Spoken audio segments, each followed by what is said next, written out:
I'd like to thank both of you for being here this morning, and we will move on now to item number 2, Legislative Analyst's Office and State Auditor comments on MediCal rate setting and access to care. We can have the both presenters up. Felix Su, Senior Physical and Policy Analyst, Legislative Analyst's Office, and Dale Carlson, Senior Audit Supervisor, Bureau of State Audits. Welcome.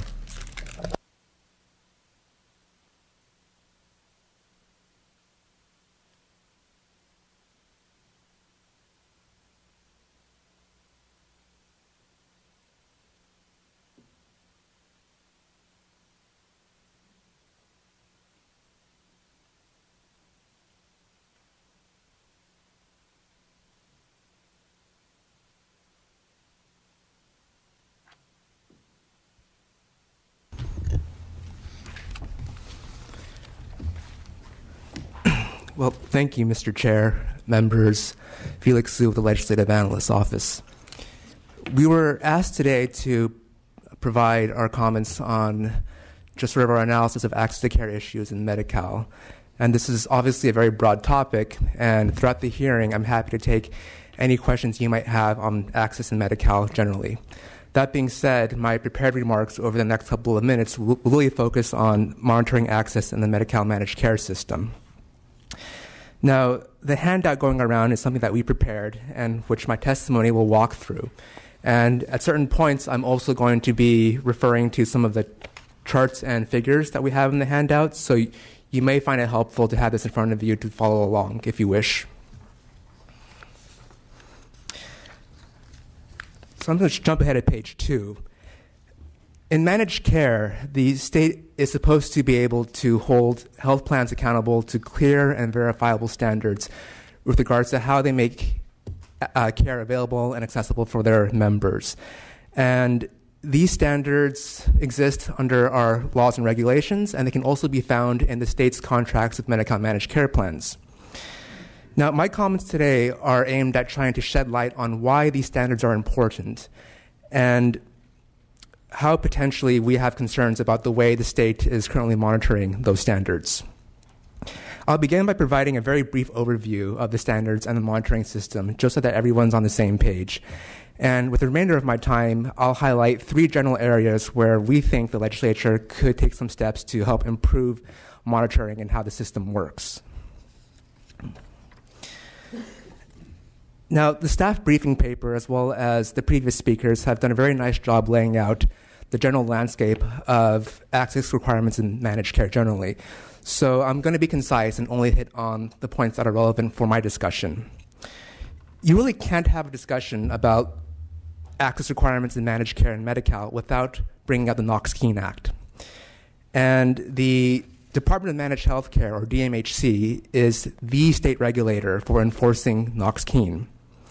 Now, DMHC is not present at the hearing this morning, but they play a crucial role in overseeing access in MediCal managed care. DMHC has regulatory authority over all health plans that have a Knox-Keene license. And that means that these plans have to sort of be in compliance with the provisions of the Act under DMHC's authority. Now, there are several plans that are exempted from Knox-Keene licensure, which we'll talk about in a little bit towards the end of the presentation. Now, DHCS, which obviously is here today, also has a very important role in monitoring access in MediCal managed care. You should understand the relationship between DHCS and the health plans as being mainly rooted in contracting. That is, DHCS is the principal that oversees the contracts, and the health plans are the agents that are obligated to execute the contract according to their terms. Now, these contract terms include Knox-Keene requirements, and they also have additional standards that are based off of different parts of federal and state law. So page 5 of our handout provides a partial list of some of the major activities that DHCS and DMHC respectively perform to monitor access in the managed care system. We'll only have time today to hit on a few of these, but it's there for your reference. And that brings us to actually our first issue on page 6. All of the activities laid out on our table depend crucially on reliable, accurate data about the plan's networks of MediCal providers. There's an old saying, garbage in, garbage out. Simply put, what good does state monitoring or standards actually afford if the data being used to measure compliance isn't credible? Now, there's an upcoming report from the state auditor in, I believe, later in this year, which will examine to what degree DHCS and DMHC verify the accuracy of self-reported network data from the plans. So as we await the results of these reports, there is a case to be made to have some early thinking as to how the accuracy of this data can be improved. Ultimately, if the end goal is to have some sort of mechanism for independently verifying the data, there really only are two ways to go about it. One, survey the providers who the plans claim to be participating in their networks, or two, implement what's known as a secret shopper study. That is something in which the caller would pretend to be a MediCal patient trying to schedule an appointment with the provider. Now, both of these methods are costly and they have their drawbacks, and we want to recognize that. So our final point is really that whatever approach you may adopt, you should have an eye towards cost effectiveness. Namely, these methods could still be very effective and very relevant if they're targeted to specific subsets of providers in the network. For example, if you have a provider within a network that hasn't submitted a MediCal claim over the past several months or even the past year, that provider status is probably a good candidate for verifying. Now, for issue 2, on page 8 of the handout, we come back to DHCS's role as a contract monitor. So after the department signs contracts with health plans, its main activity to enforce these contracts and to monitor them is to conduct what are known as annual medical audits. And this is where staff from DHCS actually visit the plan's premises, conduct interview with the medical personnel, review their documents, and do other types of activities. Now, from the legislature's perspective, what these medical audits actually reveal about the state of access generally in Medicaid managed care is something of a black box. And the legislature should spend some time diving deeper into these audits, figuring out how they actually work, and assessing whether they really conform with your expectations for what constitutes meaningful access monitoring. Now, DHCS also relies very heavily on interagency agreements with DMHC. Now, under these agreements, DMHC provides critical support and monitoring networks related to specific transitions of enrollees to Medicaid managed care. Now, this makes a lot of sense because DMHC has clear expertise in this arena. The question arises as to what happens when these agreements wind down.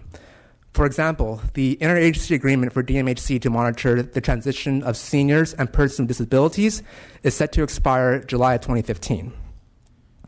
The legislature should ask DHCS what it's learned from its partnership with DMHC in terms of the access and adequacy of networks for specifically vulnerable populations, as well as what DHCS's plans are to try to keep this level of monitoring intact even after the agreements expire with DMHC.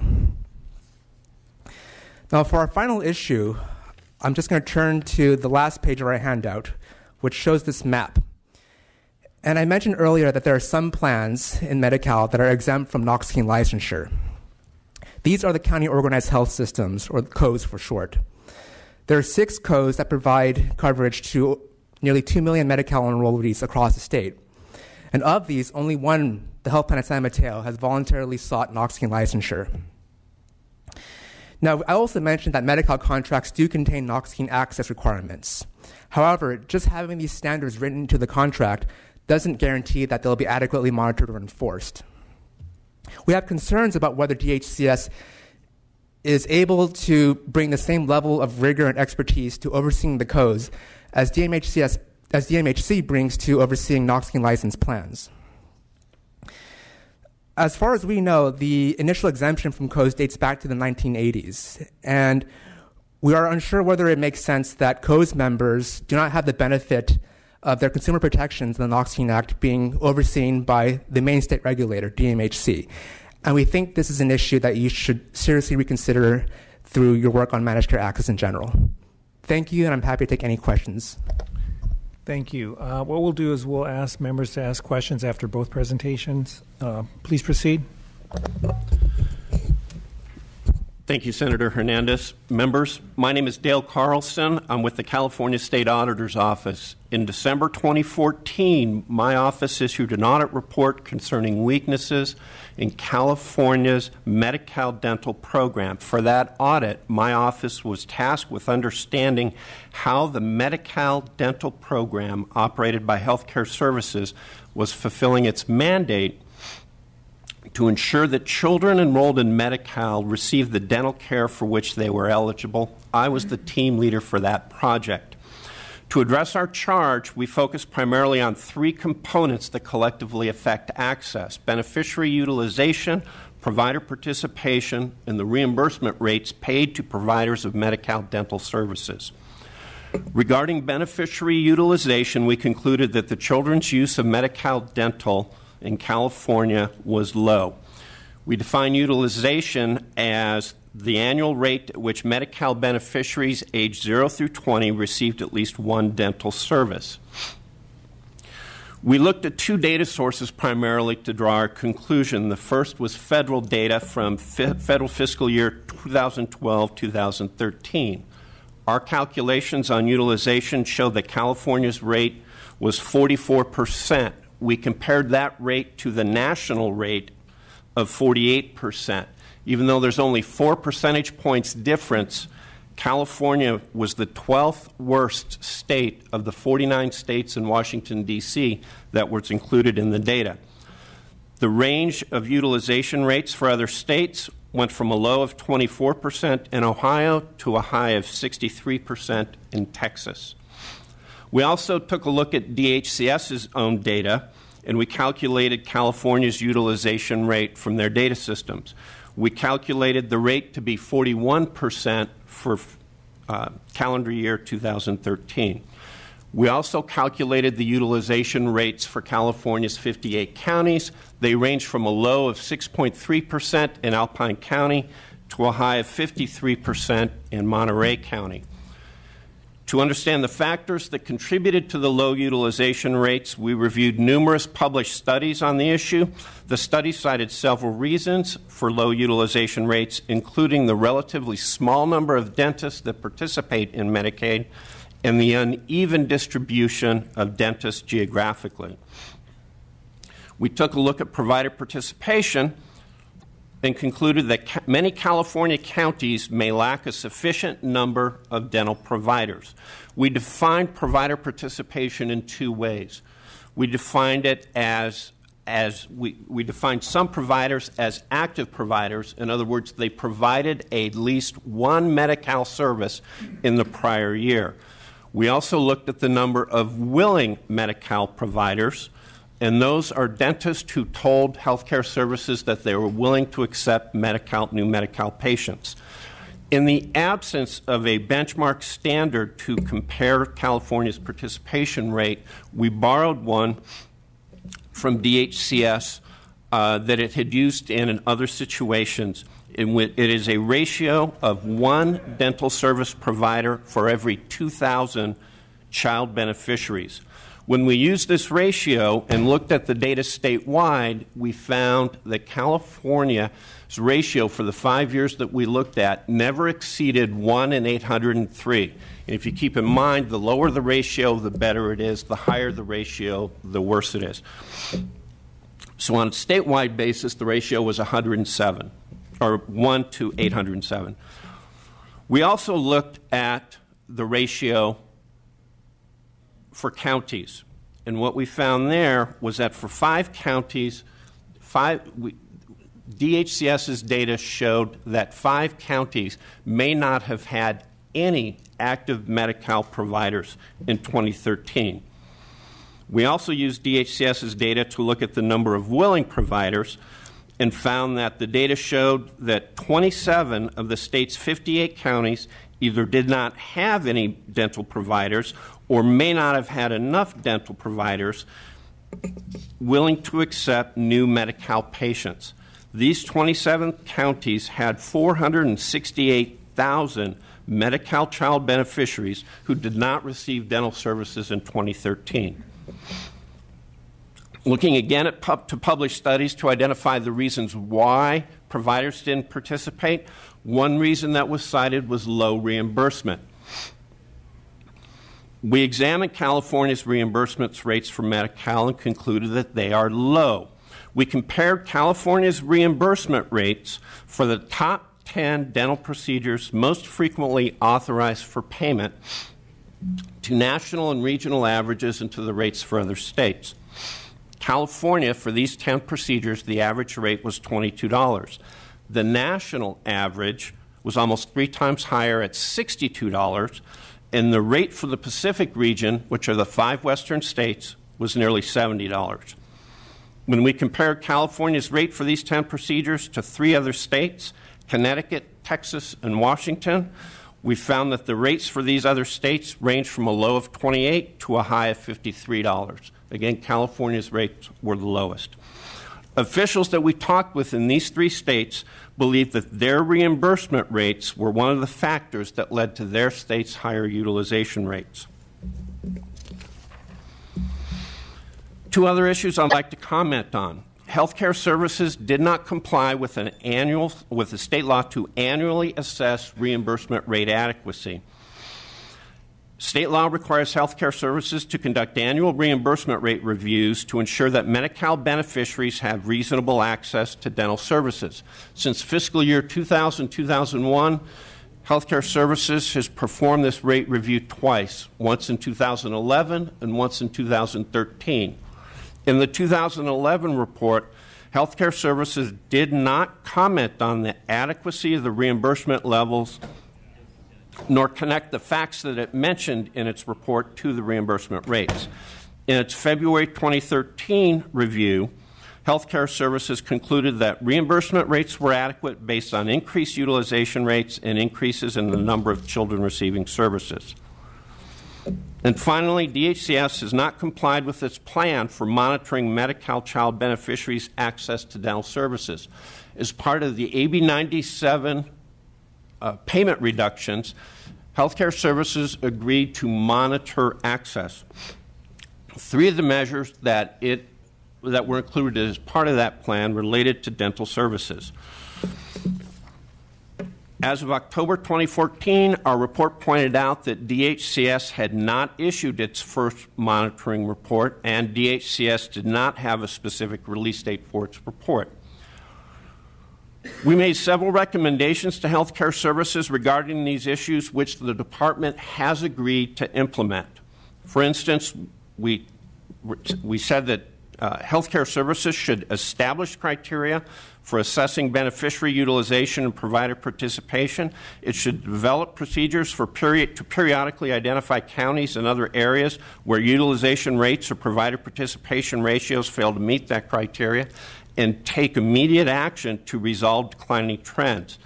DHCS should also immediately resume performing its annual reimbursement rate reviews and should immediately adhere to its monitoring plan. In its 60-day response to our audit report, Healthcare Services stated that it was still implementing the recommendations for these issues. It indicated that it planned to implement about half the recommendations for these issues by July 2015, and that the implementation date for the remaining recommendations was either ongoing or pending. Healthcare Services' next response is due to us in June of 2015, and I'm happy to answer any questions.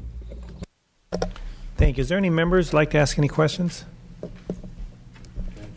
Oh, sorry. Dr. Pan?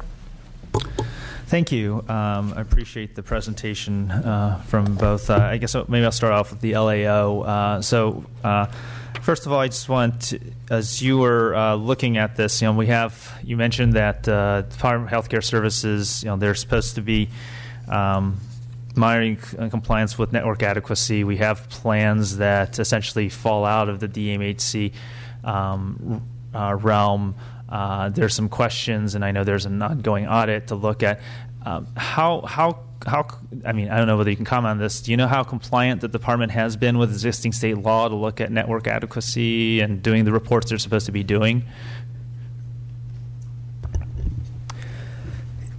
We, according to the information that we have available to us, the department does conduct these annual medical audits, where the main mechanisms for looking at compliance after the contracts have been established.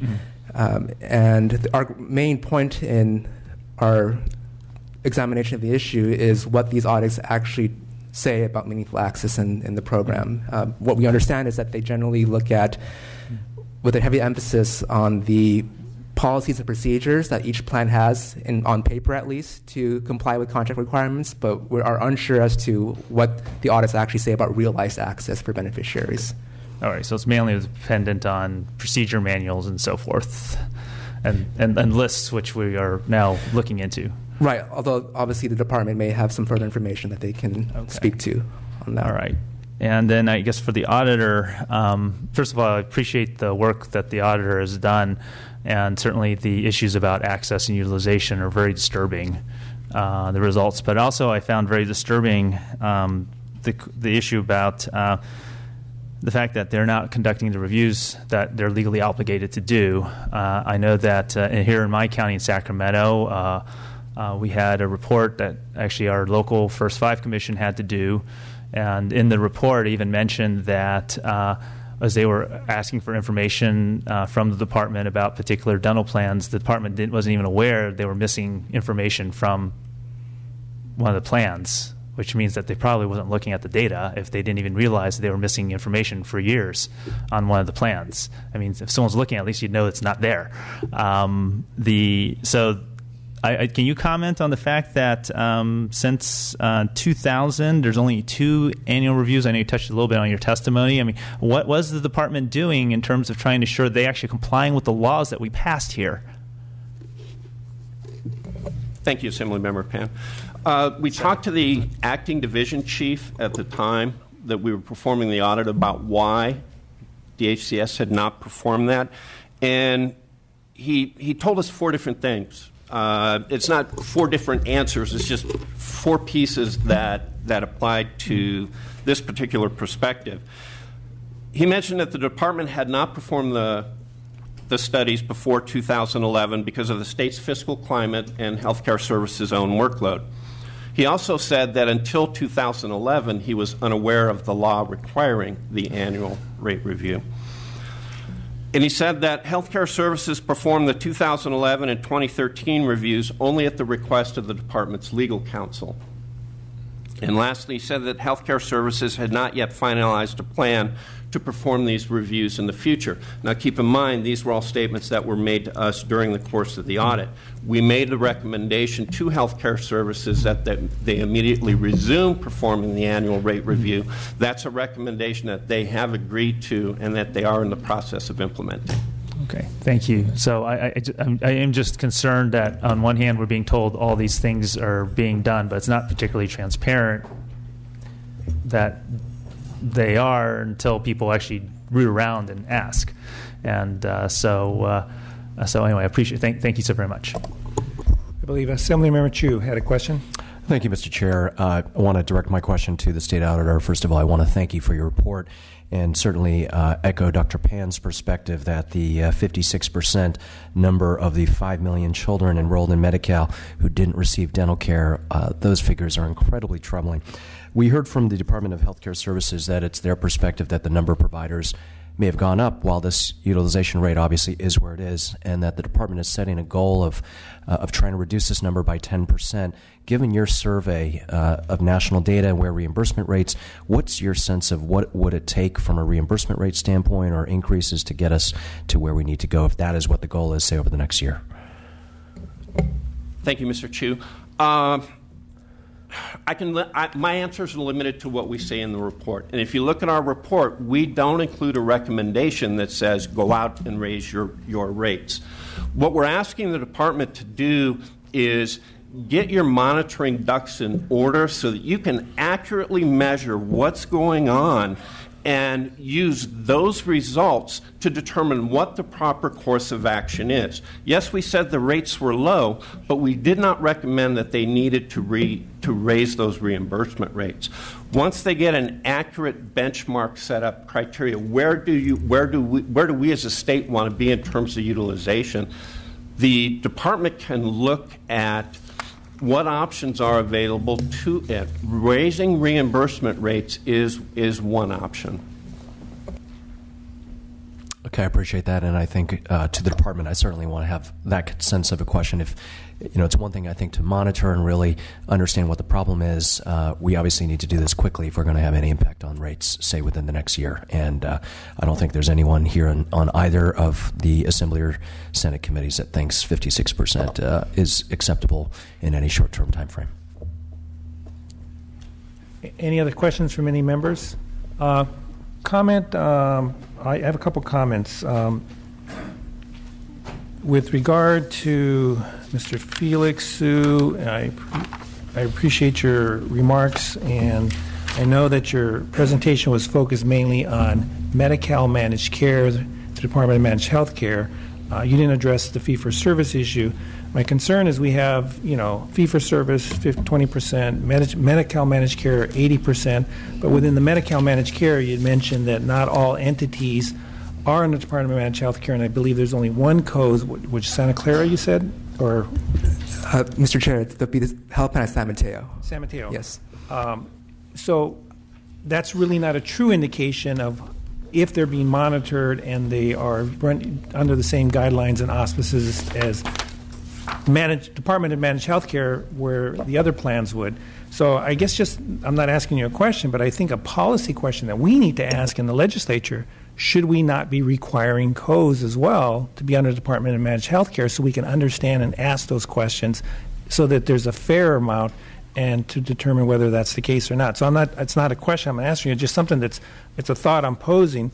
And with regard to Mr. Carlson, I'll tell you, I am really disturbed at the utilization rates that you've talked about, especially within the MediCal, and it's going to lead to a question that I'll have for the department when they come back, and I'll let them answer it, and I'll ask the question now, and maybe they can get prepared for it. I think the one that's most disturbing is the fact that Texas has a 63% utilization rate compared to California, and if you look at Texas has some of the worst health outcomes in the country. Didn't they do Medicaid expansion? And what does that tell you about California if we're at 44%? So that to me is extremely disturbing. And I guess the question I have for the department when they come back up at the end, we'll have them come up at the end, is, we did this audit for MediCal, but it's on state law. It's section 14079 says the director annually shall review the reimbursement levels for physician and dental services under the MediCal and shall revise periodically the rate of reimbursement to physicians and dentists to ensure the reasonable access to MediCal beneficiaries to physicians and dental services.